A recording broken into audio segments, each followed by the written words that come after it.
Update survive pi barok di pelok kecor. Pat ngai aku belai ru pi barok di subscriber. Bela juga shaninga nak por sekepor. To belai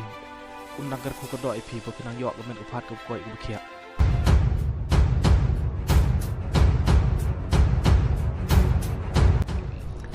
Dang haki kendiat ski balami ke kubor. Halor ke jing temu lai peni sok no jong keseng Trinimol Congress apok ke jing lam jong mukul sangma. Noi lam jong keseng Trinimol Congress kitemu ban lai peni sok no syak keseng BJP harakat bar ki sangut ki MLA jong keseng TMC ki bagan thuk yaw doktor mukul sangma MLA na songsak konstituensi bat UMD Misno Rahman Gasia MLA na Raja Bala konstituensi bat Urupa M Marang MLA na Dadan Negeri konstituensi bat Kamini Dishira MLA na Ampati konstituensi kile temu ban lai penyesok no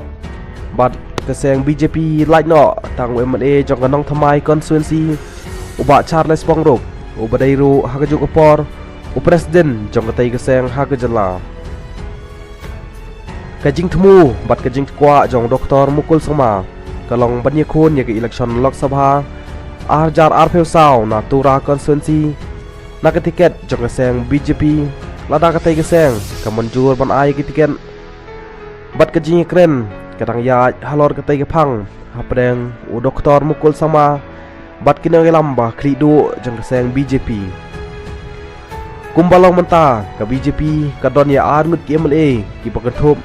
ya uba alhek MLA ke pentor umkra konstituensi bat ba Shanbor Sulai MLA na laban konstituensi balada je awan penyesok saki sangut ki MLA jong ke TMC ki MLA jong ke seng BJP kin kiu syakan reungut bat katai ge jingken ke BJP kan laban penknyo ya ke seng NPP bat ia ke sorkar senrop MDA ha gejala kumban cupen kan mau bagi seng TMC kadon hadu sangut ki MLA ki pakentum